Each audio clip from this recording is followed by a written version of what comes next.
오늘 레위기 강의 두 번째 시간 소재에 대해서 함께 말씀을 나누겠습니다. 우리가 지난 시간에 번제에 대해서 살펴보았습니다. 교회 카페에 번제 주보에다가 짧게 요약을 했습니다. 그것을 읽으면서 우리가 지난주 말씀을 함께 되새겨보면 번제가 다른 제사들과 다른 점은 가죽을 제외하고 제물의 전부를 하나님께 불살라 드리는 것이지요.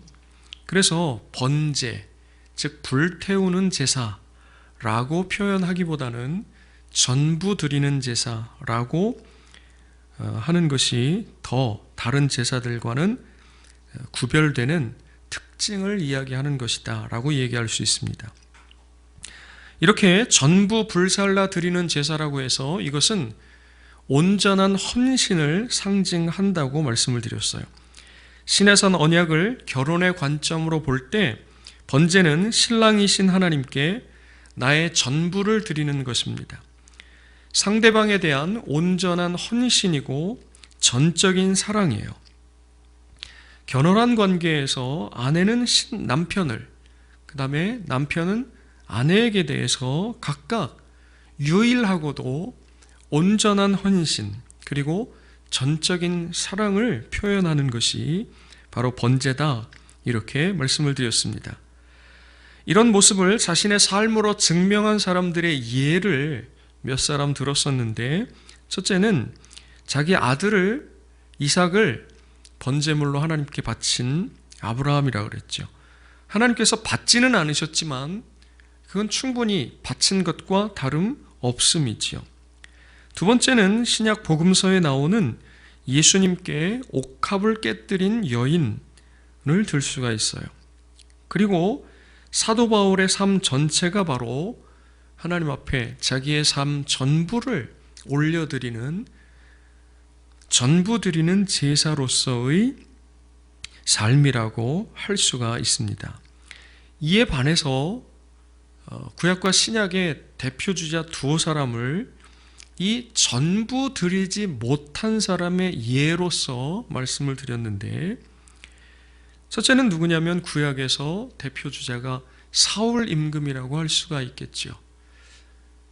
사울 임금은 그의 기사를 성경을 통해서 읽어보면 뭐가 좀 부족해요. 계속 그래서 뒤에 무엇인가가 남지요. 그래서 저는 성경을 읽을 때 다윗은 참 흠모할 만한 대상이고, 더 가깝게 느껴지는 것은 사울이죠. 훨씬 우리의 모습과 가깝기 때문에 그런 것입니다. 아말렉과의 전쟁에서 하나님은 전부 다 진멸하라고, 그것이 하나님께 전부 올려드리는 번제가 되는 것인데, 오히려 백성들의 말을 듣고 하나님께 제사한다는 명목으로 양과 소를 끌고 오죠. 무언가 남아요. 전부 하나님께 올려드리지 못하는 거죠. 신약에서는 아나니아와 삽비라 부부를 들 수가 있죠. 그들도 성령이 내려오셔서 은혜를 받았습니다. 그래서 바나바를 비롯한 사람들이 밭을 팔고 제사를 갖다 하나님께 바칠 때 이 사람들도 팔았어요. 팔았지만 다른 생각이 들어왔고, 그 다른 생각을 붙잡는 그 순간에 이 사람들은 판 것 전부를 하나님께 올려드릴 수가 없었어요. 그 결과를 우리가 잘 알고 있습니다. 이 사람들이 왜 자신의 전부를 주께 드렸는가? 또 왜 다 드리지 못했는가? 전부 드렸으면 어떻게 그럴 수 있었는가 생각해 보면,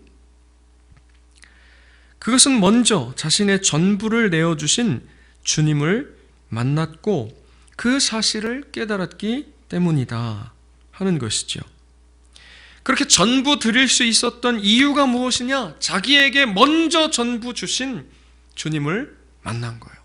그 사실을 깨달은 거예요. 전부 받았으니 전부 드리는 것이지요. 어떻게 그럴 수 있습니까? 그걸 깨닫고 그 은혜를 경험했기 때문에 그런 것이죠. 먼저 당신의 독생자를 전부 내어주신 하나님의 사랑이 있었던 것입니다. 그 사랑을 깨닫고 그 사랑을 발견한 사람들이 또한 자신의 삶 전부를 하나님께 번제로 내어드릴 수 있었던 것이죠. 우리도 우리의 생일 가운데 그런 번제 제사를 하나님 앞에 드릴 수 있는 믿음의 사람들이 될 수 있기를 주의 이름으로 축복합니다. 오늘은 소제예요. 소제할 때 소는 하얗다라는 뜻입니다. 그래서 밀가루의 색이 희잖아요. 그러니까 곡식 제사라고 하지 않고 그 하얀 것을 이야기하는 소제, 이렇게 표현한 것 같고, 영어로는 grain offering이라고 해서 말 그대로 곡식 제사를 뜻합니다. 그래서 소제는 곡식 제사다라고 생각하면 됩니다. 우리 흔히 제사하면 짐승을 잡아 죽이는 거고 죄와 연관되어 있을 것 같고 굉장한 선입견인데, 성경은 첫 번째 전부 드리는 제사인데 특별한 죄에 대한 언급이 없고, 그리고 두 번째 곡식 제사고, 그러니 이러한 레위기의 순서를 따르면 가인과 아벨은 피가 있는 제사를 드렸고 가인은 그렇지 못하고 그렇기 때문에 하나님께서 받지 않으셨고 라고 이야기하는 것은 레위기의 이 문맥상 적절치 못한 것 같다, 이렇게 생각할 수 있겠죠. 지난 시간에 번제를 통해서 알아본 바에 따르면 그 제물을 전부 불살라 태워 드리는데 하나님께 향기로운 냄새, 그래서 하나님이 고기 탄 냄새를 좋아하시는가 라기보다는 그 제사를 드리고 있는 바 그 사람을 기쁘게 받으셨다라고 해석하는 것이 옳다. 그러면 가인과 아벨의 제사에서의 차이는 무엇이냐? 하나님께서 어떤 사람의 제사는 받고 다른 사람의 제사는 받지 않으시는 것이, 그것이 동물을 잡아 죽이는 피가 있는 제사여서 받아들이고 곡식이어서 받지 않으시고 하는 관점이 아니고, 그것을 드리고 있는 그 제사자의 마음이 어떤가, 그의 삶이 어떤가 하는 것이라고 할 수가 있겠죠. 그래서 우리가 레위기를 전부 다 살펴보면서 깨닫게 되겠지만, 저는 이렇게 생각해요. 레위기를 또 다르게 얘기하면 1장의 번제, 즉 전부 드리는 제사가 나왔는데 어떻게 하는 것이 전부 드리는 것이냐 하는 것의 세세한 설명이 바로 나머지 레위기의 말씀이다 라고 생각돼요. 레위기 말씀이 뭐냐? 우리를 주께 전부 드리는 제사로서의 예배와 삶이 무엇인지를 우리에게 가르쳐준다. 특별히 지금 우리는 더 이상 소나 양을 끌고 성막이나 성전에 가서 제사하지 않아요. 그런 오늘 우리에게 이 레위기의 말씀은 전부 드리는 제사가 무엇인지를 차근차근 우리에게 알려준다, 이렇게 생각됩니다. 다시 돌아와서 곡식 제사인데 크게 세 부분으로 나뉘어져요. 그래서 1절, 2절에는 고운 가루, 4절부터 9절까지는 조리한 음식이에요.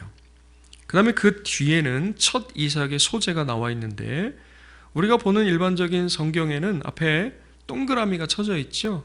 그래서 그 동그라미를 기준으로 보시면 되겠습니다. 그 가운데 첫 번째로 고운 가루는 일반적으로 밀가루를 가리키는 것이에요. 거기에 기름과 유향을 함께 드리도록 했습니다. 기름은 감람유라고 불리는 올리브 기름이에요. 올리브유. 유향은 성경에 자주 등장하는데 아주 값비싼 재료여서 아마도 고운 가루 제사는 좀 더 부유한 사람들이 드릴 수 있었던 제사였을 것이라고 생각이 듭니다. 고운 가루와 기름과 유향을 가지고 소제를 드리려고 성막으로 가면 제사장이 기다리고 있겠죠. 그러면 이 전부를 제사장에게 드리는 거예요. 그러면 제사장은 고운 가루와 기름과 유향을 받아서 고운 가루 중에는 한 움큼을 집는 거죠. 한 움큼. 이렇게 집으면 많이 못 집으니까 이렇게 집었을 수도 있어요. 그리고 기름과 유향은 전부를 다 가지고 번제단에서 불태워서 하나님께 올려드리는 화제입니다. 그리고 고운 가루 중에 남은 것은 제사장이 취하도록 되어 있었어요. 여기서 기름과 유향은 일반적으로 기쁨과 즐거움을 성경에서는 상징해요. 고운 가루에 대해서는 분분한 의견들이 많은데 그걸 어떤 특징적인 상징으로 볼 것이냐, 아니면 여기에 2장에 나오는 바 전체를 아울러서 곡식 제사의 상징으로 볼 것이냐. 저는 고운 가루를 그래서 우리가 잘게 빻아져서 전부 깨어져서 가루가 되어서 하나님께 바쳐져야 됩니다 라고 하는 의미로 설명하기도 하는데, 저는 오늘 그렇게 하지 않겠습니다. 소재 전체에서 의미하는 바가 무엇인지를 좀 찾아보려고 그래요. 그것보다는 기름과 유향은 좀 더 명확하게 성경 전반에서 기쁨과 즐거움을 상징해요. 읽어보겠습니다. 시작. 기름과 향이 사람의 마음을 즐겁게 하나니 그 밑에 무릇 시온에서 슬퍼하는 자에게 화관을 주어 그 죄를 대신하며 기쁨의 기름으로 그 슬픔을 대신하며. 아멘. 구약에 종종 기름 부으심은 성령이 내려오심을 상징해요. 그리고 기름 붓는다고 하는 것은 왕과 제사장과 선지자가 된다는 의미예요. 그리고 지금 읽은 것처럼 기름 그리고 향인데, 이 향은 일반적인 향일 수도 있고 특별히 제사할 때에 올려드리는 향기로운 냄새 할 때의 요 향, 제사에서 나는 향이라고 할 수 있습니다. 그러면 지금 유향을 함께 불태우잖아요. 그러면 이게 그 향이라고 완전히 아니라고 얘기할 수 없고 오히려 훨씬 근접한 것이죠. 그 다음에 지금은 번제단인데 그 앞에 물두멍이 있고 그 앞에 성소가 있어서 휘장을 열고 들어가면 여러분 보는데 오른쪽에 떡상, 맞은편에 촛대, 그리고 지성소 바로 앞에 분향단이 나오는데 그 분향단에서 사르는 향을 만드는 재료 중에 유향이 들어가요. 이 구절들 말고도 다른 구절들을 통해서 보면 기름과 향은 기쁨과 즐거움을 일반적으로 상징한다고 볼 수 있죠. 반대로 읽어보겠습니다. 시작. 청하건대 너는 상주가 된 것처럼 상복을 입고 기름을 바르지 말고 죽은 사람을 위하여 오래 슬퍼하는 여인같이 하고. 기름을 바르지 않는 것이 슬퍼하는 표시가 되는 거죠. 이걸 예수님도 말씀하셨어요. 시작. 금식할 때에 너희는 외식하는 자들과 같이 슬픈 기색을 보이지 말라. 그들은 금식하는 것을 사람에게 보이려고 얼굴을 흉하게 하느니라. 내가 진실로 너희에게 이르노니 그들은 자기 상을 이미 받았느니라. 너는 금식할 때에 머리에 기름을 바르고 얼굴을 씻으라. 아멘. 그러니까 기름을 바른다고 하는 것은 일상 혹은 기쁨, 즐거움, 그렇지 않은 것은 슬픔, 이렇게 되는 거죠. 그래서 거듭 말씀드리지만 기름과 유향이 기쁨과 즐거움을 상징한다고 볼 수 있습니다. 그리고 뒤에 이제 설명하게 될 조리한 음식을 드리는 것이나 첫 이삭을 하나님께 제사로 올려드리는 것, 이런 이미지들을 쭉 떠올려 보면 확실히 짐승을 잡는 거하고는 분위기가 달라요. 그래서 소재의 전체적인 성격은 기쁨과 즐거움과 감사, 이렇게 이야기할 수 있습니다. 이것을 결혼의 관계를 통해서 볼 때 번제는 전부 드리는 제사, 그러니까 말씀 시작할 때 다시 설명을 드린 것처럼 자주 이렇게 번제를 하나님께 드릴 수 있었던 것이라고 생각하기는 조금 어려워요. 물론 이스라엘 지파 전체적으로, 민족 전체적으로 제단에서는 늘 상번제라고 해서 아침과 저녁으로 매일 하나님께 번제를 드려야 되었어요. 그건 그 본문이 나올 때 다시 가서 이 말씀의 관점에서 설명할 건데, 그에 반해서 소제는 비교적 더 자주 드릴 수 있었을 것이라고 생각이 들어요. 번제가 서로에 대한 깊고 온전한 헌신을 나타낸다면 소제는 관계의 화목과 성숙을 상징한다고 볼 수가 있는 거죠. 아까 말씀드렸듯이 제사하면 죄가 먼저 떠오르고 그 죄와 연관돼서 짐승을 잡아 죽이고 피를 흘려야 하고 이런 것들이 우리의 머리에 떠오르는데, 레위기의 대표적인 5개의 제사를 언급하는 순서의 첫 번째는 죄와 상관이 없다기보다는 언급이 되어 있지 않고, 두 번째는 제물을 잡아 죽이고 피를 흘리는 것이 아닌 곡식 제사라고 하는 것이죠.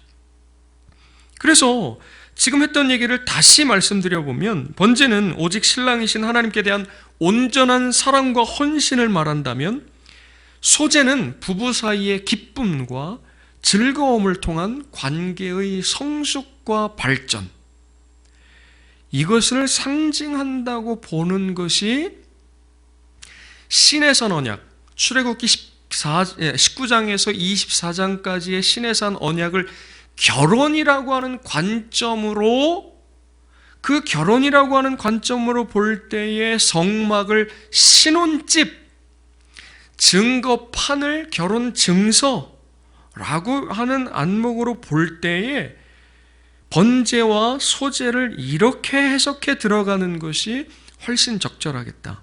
어찌 보면 소제는 특별한 목적이 없어요. 읽어보면 어느 때 소제를 드려라, 번제와 마찬가지로 없어요. 화목제는 뒤에 나와요. 그리고 속죄제는 죄를 범하면, 속건제는 성물에 대해서 죄를 범하면 이라고 하는 조건이 명확해요. 그런데 그래서 번제는 우리가 전부 드리는 제사라고 하는 그거에 초점을 맞춰서 설명을 했고, 소제는 이 기름과 유향 그리고 이 분위기에서 나타나는 바를 통해서 기쁨과 즐거움과 감사, 이 그림을 통해서 소제를 해석해 볼 수 있어요. 그래서 이어 나오는 조리한 음식으로 드리는 소제는 마치 전통적이고 가부장적인 사회의 그림에서 아내가 남편을 위해 저녁상을 준비하는 것 같은 모습인 거예요. 사랑하는 사람을 위하여 기쁨과 즐거움과 감사로 음식을 준비하는 거죠. 그것을 통해서 부부의 관계가 깊어지고 사랑이 충만해지는 거예요. 여러분, 저와 여러분에게 이런 하나님과의 깊은 사랑의 관계가 만들어질 수 있기를 주의 이름으로 축복을 드립니다. 여러분, 우리가 하나님께 예배하거나 기도할 때 거의 대부분 죄 혹은 문제 해결 또는 기도 응답이에요. 대부분 그렇잖아요. 매일 죄와 문제 해결과 기도 응답으로만이 아니라 기쁨과 즐거움과 감사로 하나님께 나아가는 것. 그래서 마치 부부의 관계가 깊어지듯이 하나님과 친밀하고 관계가 성숙하고 깊어지게 만드는 거죠. 성경은 우리에게 하나님을 가까이 하라 이렇게 말씀하고 있어요. 하나님은 지금 여기 이 문맥에서는 이스라엘과 하나님이 부부의 그림으로 나오지만 다른 곳에서는 아버지와 자식 간의 관계로, 또 어떤 곳에서는 친구로, 어떤 곳에서는 왕과 아주 친근한 신하와의 관계로 표현되고 있어요.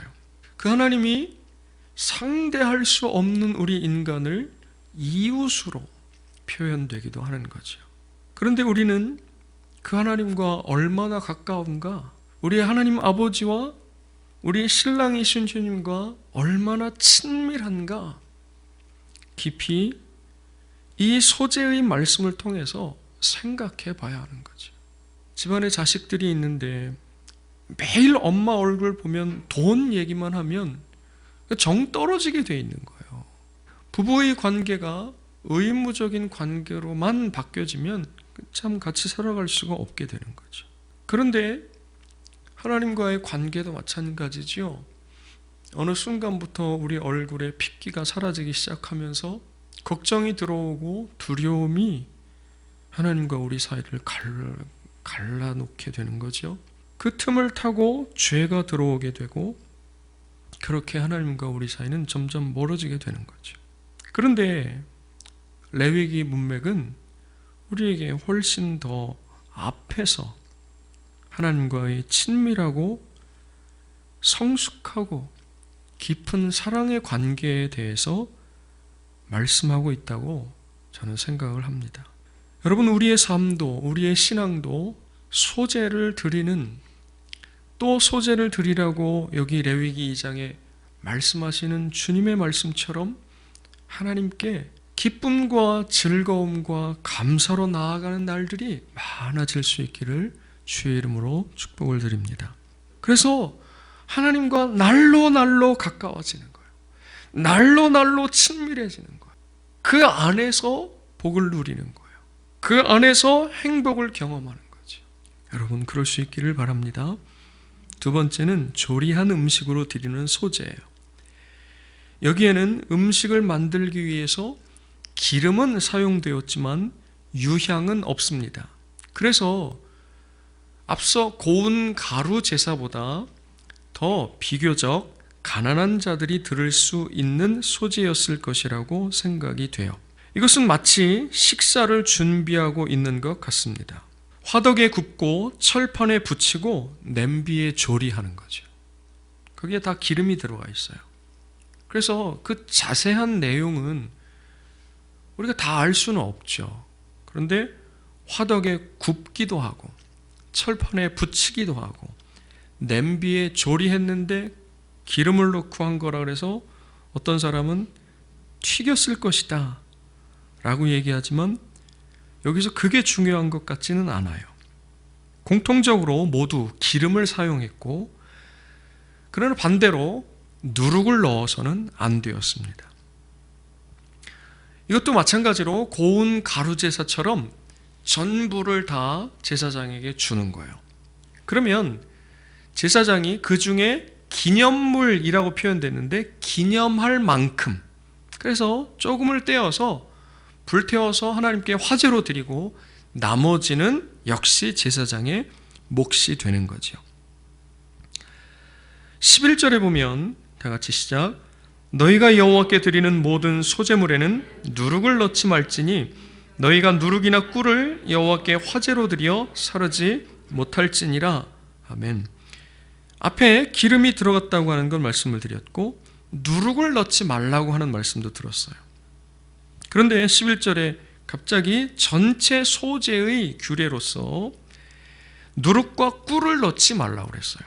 일반적으로 누룩은 변질을 상징하는 거예요. 꿀은 포장을 상징하는 거죠. 신에서는 언약 당시에 처음 마음, 처음 사랑이 변해서는 안 된다는 것을 말하는 거예요. 결혼식 날 결혼식장에서 했던 서약을 잊지 말라는 것이지요. 누룩을 넣지 않은 것은 무교병이라고 그러죠. 무교병 혹은 무교전병이라고 오늘 말씀에 나와 있는데 출애굽할 때 이스라엘 백성들이 먹은 것입니다. 어떻게 구원받았는지, 어떻게 여기까지 왔는지 잊지 말고 기억하라는 것이에요. 꿀은 가나안 땅이 젖과 꿀이 흐르는 땅이죠. 풍요를 상징할 수도 있고 포장을 상징할 수도 있습니다. 그 풍요로움에 마음 뺏기지 말라는 것이에요. 부부간의 관계에서 있는 그대로를 나타내야지 자기를 감추고 포장하고 위장하지 말라고 말씀하고 있는 것입니다. 신랑이신 하나님 앞에서 변해서도 안 되는 것이고 과장되거나 포장해서도 속이려고 해서도 안 되는 것이지요. 혹은 부부간의 관계에서 풍요의 눈을 뺏기고 풍성함의 마음을 뺏기는 일도 없어야 한다고 이 조리한 음식으로 드리는 소재에서 우리에게 가르쳐주는 것이 이런 것들이라고 할 수가 있습니다. 하나님과 우리 사이에 이런 처음 마음과 처음 사랑이 영원하기를 주의 이름으로 축원드립니다. 그 마음이, 그 사랑이 변하지 말아야 돼요. 어떻게 사랑이 변할 수 있냐? 그러나 우리 다 알고 있어요. 변해요. 우리의 마음이 사람들과의 관계에서도 그렇지만 하나님과의 관계에서도 수시로 변합니다. 그렇게 우리는 연약한 존재들이고 연약할 뿐만 아니라 악하기도 해요. 그렇게 광야 시절까지 지금 여기에까지 오는 동안에 하나님께서 먹이시고 입히시고 기르시고 인도하시고 보호하시고 데리고 와서 마침내 시내산에서 아내로 삼고 결혼을 했는데 그 이스라엘이 변하는 거예요. 눈이 다른 데로 갑니다. 마음이 그 눈을 따라서 가는 거죠. 어쩌면 성경의 역사는 그렇게 변해버린 사람의 역사라고 이야기할 수 있을 것 같아요. 기도하면서 제가 가끔 말씀 가운데 이렇게 포장되고 걸리적거리고 휘황찬란한 것들이 제거가 되면 본질이 남는다고 했는데 제가 공부할 때 교수님이 하셨던 말씀이에요. 앙상해지면 본질이 남는다는 거예요. 여러분 지금 수많은 교회들에서 예배하는데 조명도 화려한 어떤 찬송도 지금 모이기 자체가 어려우니까 건물도 돈도 사람 숫자도 지금은 아무것도 아닌 게 되어버리는 거예요. 그러면 정말 예배가 뭐냐? 정말 성도의 삶이 뭐냐? 진짜 성경에서 우리에게 말씀하시고 원하시는 것이 무엇이냐? 앙상해질수록 본질이 남게 되는 거죠.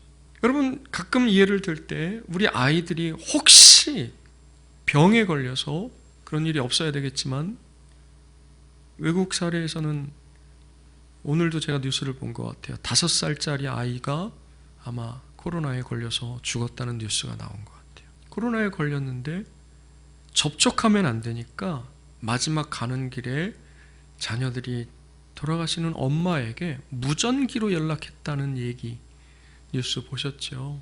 여러분 거기에 뭐가 필요하겠어요? 화려한 옷, 좋은 음식, 많은 돈, 이런 모든 것들이 싹 거치고 나면 뭐만 딱 남느냐면 본질만 남아요. 그러면 그 부모가 죽어가는 아이에게 바라는 소원은 하나밖에 없겠죠. 건강하게만 같이 살아주면 안 되겠냐고. 아니 조금 건강하지 못해도 그냥 나와 같이만 살아주면 좋지 않겠냐. 이게 본질인 거예요. 근데 낳고 나면 회복되고 나면 그 다음에 공부를 잘해야 돼요. 그 다음에 좋은 직장에 취직해야 되고 좋은 배우자를 만나야 되고 좋은 아파트를 사야 되고 좋은 차를 타야 되고 좋은 옷을 입어야 되고 큰 교회, 큰 건물, 많은 돈, 많은 사람, 휘황찬란한 시스템, 그런 모든 껍데기들이 싹 사라지고 나면 본질만 딱 남는데 소재는 뭘 할 게 없어요. 그래서 어쩌면 가장 본질을 이야기할 수도 있다고 생각이 들어요. 너 하나님을 만날 그 처음 그때의 마음, 그거 여전하냐? 주님을 처음 믿을 때의 그 사랑, 그거 아직도 있냐? 그게 신앙의 본질 아니겠습니까? 그것이 우리를 다 설명할 수 있어요. 가끔 예를 든 것 중에 어느 날 매일 늦잠 자고 씻으라고 해도 씻지도 않고 그러던 녀석이 갑자기 일찍 일어나가지고 씻기도 하면서 옷에 관심 갖고, 우리 집에 있는 사람들이 그랬다는 게 아니고, 그러더니 아침 일찍 어디를 나가고 얼굴은 늘 미소가 가득하고 엄마가 뭐라 그래도 실실거리고 있고 아빠가 너 미쳤냐고 그래도 그러고 있고, 이거 뭐 한 거예요? 사랑에 빠진 거예요. 그 사랑이 그 사람을 바꾸어 놓는 거거든요. 그게 전부 드리는 제사의 번제에 그 사람들이 그럴 수 있었던 이유가 되는 거죠. 소재는 그렇게 시작한 사랑이 여전하냐? 변한 거 아니냐? 우리에게 묻고 있는 것이죠. 여러분, 하나님과 우리 사이에 이런 처음 마음, 처음 사랑이 영원하기를 주의 이름으로 축복을 드립니다. 그 마음이, 그 사랑이 변하지 않고 오히려 더 깊어지고 더 가까워지고 더 친밀하고, 그래서 마치 우리가 내용을 다 알 수는 없지만 에녹이 그 아들 무드셀라를 낳은 이후에 300년을 주님과 동행하는 삶을 살다가 죽음을 보지 않고 홀연히 사라진 것과 같이, 그건 마치 300년을 점점 하나님께 가까워지는 거예요. 그 상징적으로 나타내 주잖아요. 점점 가까워지다가 죽음을 보지 않고 사라져버렸는데 어디로 간 거예요? 하나님께로 간 거예요. 300년 동안 가까워지는 거죠. 300년 동안 동행, 300년 동안 가까워지는 거예요. 깊어지는 것입니다. 친밀해지는 것입니다. 그러다 결국에 하나님 나라에 하나님과 함께 영원히. 여러분, 하나님과 친밀하지 않다면 하나님 나라가 얼마나 지옥 같겠습니까? 하나님과 가깝지 않다면, 하나님을 사랑하지 않는다면, 처음 마음이 변해버렸다면 하나님 나라가 얼마나 어렵겠어요. 그러지 않습니까? 그런데 사랑한다 그러면 거긴 말 그대로 천국이 되는 것이죠. 그런 놀라운 은혜가 있기를 바랍니다. 있는 모습 그대로 포장하지도 말고, 혹은 풍성함이나 풍요함에 우리의 눈을, 우리의 마음을 빼앗기지도 말고, 그렇게 우리의 남은 생애에 주님 앞에 서기를 바랍니다. 세 번째는 처음 익은 것과 첫 이삭의 소재예요. 말씀에 보면 12절에 보면 처음 익은 것 이렇게 나왔고, 그 다음에 14절에 보면 첫 이삭 이렇게 나왔어요. 그래서 첫 이삭에 대해서는 비교적 의견이 일치하지만 처음 익은 것에 관해서는 조금 분분한데, 저는 이렇게 생각해요. 그 분분한 의견 중에 이렇게 생각하는 거죠. 아마도 이건 유대인의 절기인 77절과 관계된 것으로 보여요. 팔레스타인 지역에서는 밀을 먼저 수확하고 2달 정도 지난 후에 보리를 수확한다 그래요. 그래서 그 전체가 77절이 되는데 나중에 살펴보게 될 거예요. 그래서 여기 12절에 처음 익은 것은 밀의 첫 열매를 이야기하고, 첫 이삭은 보리의 첫 수확물을 말한다 라고 보는 것이 적절하지 않겠나 하는 생각이 듭니다. 그래서 여기에 보면 처음 익은 것은 여호와께 드릴지나 향기로운 냄새를 위하여는 제단에 올리지 말라 이렇게 되어 있어요. 그러니까 이건 화제가 아닙니다. 이건 처음 익은 밀을 가지고 가서 제사를 드리는데, 제사장에 드리면 하나님께 그냥 향기로운 냄새로 끝이에요. 그러면 이건 제사장의 몫으로 이렇게 되겠죠. 그 다음에 첫 이삭은 볶아서 빻아야 돼요. 찧어야 되었어요.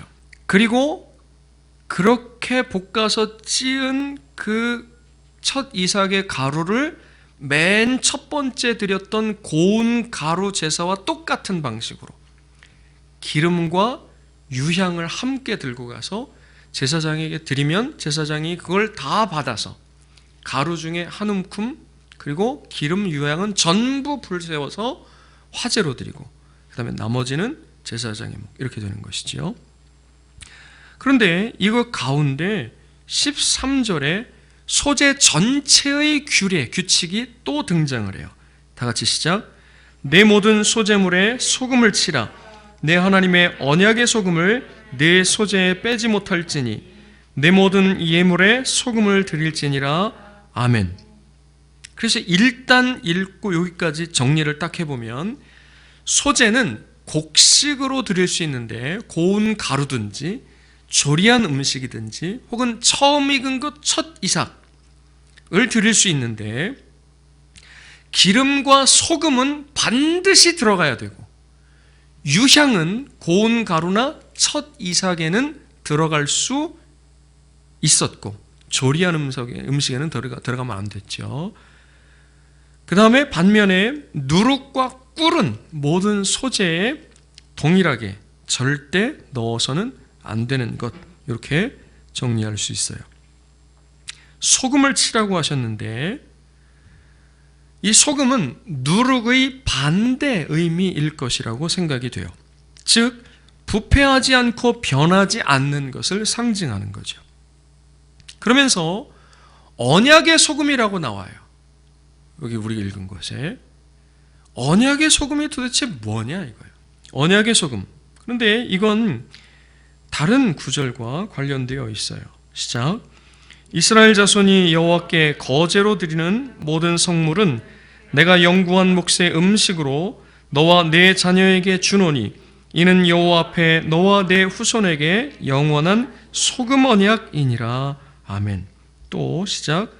이스라엘 하나님 여호와께서 소금 언약으로 이스라엘 나라를 영원히 다윗과 그의 자손에게 주신 것을 너희가 알 것 아니냐. 아멘. 이게 소금 언약, 언약의 소금, 이게 도대체 뭐냐 하면, 고대 중동에서는 소금이 동맹, 친목, 약속, 충성의 맹세로 사용되었대요. 그래서 바벨론에서는 부족 간에 동맹을 맺을 때 서로 소금을 먹었다는 거예요. 그리고 페르시아에서는 신하들이 왕에 대한 충성의 맹세로 소금을 먹었대요. 유목민들인 베두인들 사이에서는 동맹과 상호 보호의 표시로 소금을 먹었는데, 이런 격언이 있답니다. 우리 사이에 소금이 있다. 이러면 이게 신뢰할 만한 약속이 지금 만들어진 것을 얘기하는 것이죠. 그래서 이것은 상호 간에 변치 않는 약속을 상징하는 거예요.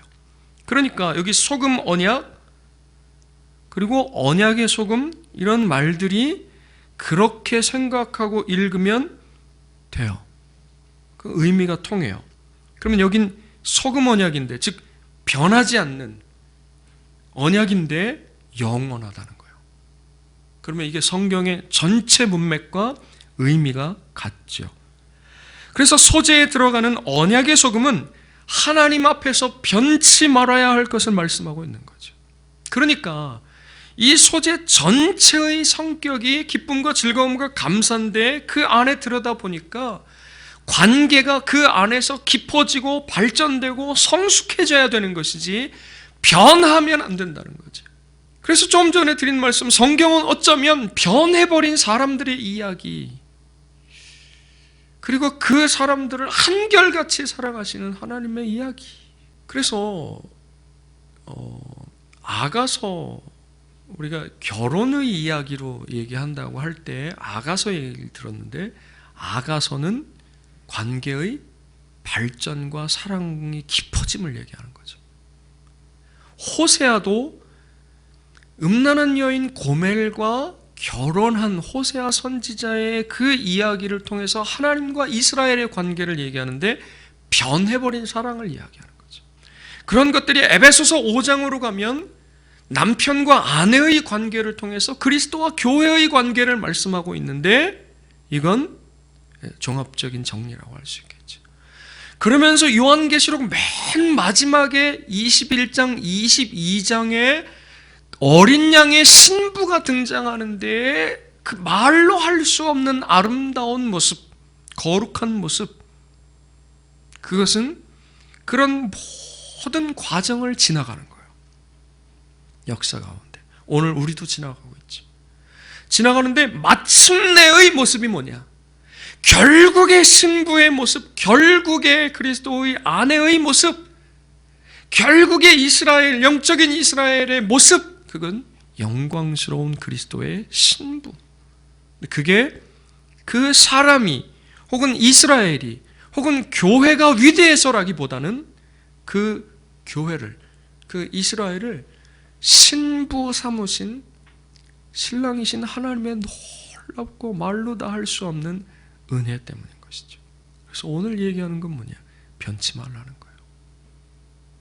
하나님을 향한 사랑, 변치 말라는 거예요. 여러분, 마음이 변하면 포장하려고 듭니다. 그래서 나중에 이스라엘이 뭐라고 얘기하냐면 미가서 6장이에요. 우리 교회 이름의 본문이잖아요. 내가 무엇을 가지고 주께 나아가고 뭘 드려야 하나님을 기쁘시게 할 수 있을까? 많은 재물? 이거보다 더 귀한 내 아들? 이런 거 아니죠. 왜 그런 거 드리는 거예요? 마음이 변한 거예요. 이사야 1장에 하나님께서 뭐라고 말씀하셔요? 이스라엘이 헛된 재물을 가지고 또 제사하러 하나님께 나아오는도다. 그 재물, 그 제사를 하나님이 짊어지기가 어렵다, 곤비하다 이렇게 말씀하셔요. 누가 저 성전문 좀 닫으라고 말씀하셔요. 쟤네들 또 양 끌고 소 끌고 온다는 거지. 뭐예요 그게? 그건 선물이 아니에요. 그건 뇌물인 거죠. 마음이 변해버리니까 포장하는 거예요. 여러분, 결코 11조 액수가 우리의 신앙일 수 없어요. 그러나 거꾸로는 성립해요. 우리가 하나님을 사랑하는 만큼 헌금이 달라지는 건 당연한 거죠. 달라진 헌금이 곧 그의 변치 않는 마음을 이야기한다라고 할 수는 없다, 이런 얘기. 출석도 마찬가지고 교회에서 열심히 하는 것도 마찬가지죠.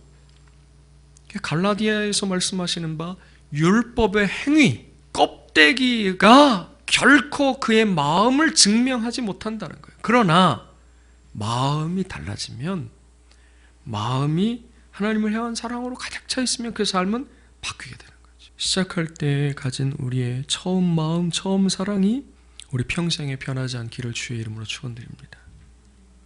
우리 교회가 벌써 개척한 지 6년 차에 접어들고 있어요. 여러분, 마음이 여전합니까? 제 마음이 여전한가요? 우리 교회 오실 때 여러분의 마음이 여전히 그 마음입니까? 지금 어디 나가서 돌아다닐 수 없는 이때에 깊이 우리 자신을 돌아보고 하나님 앞에서 언약의 소금 치라고 말씀하신 이 명령처럼, 변치 않는 우리 주님의 사랑처럼 우리도 그의 신부로서 걸맞게 우리 평생에 변치 않는 그런 믿음의 사람들이 다 될 수 있기를 주의 이름으로 축원드립니다.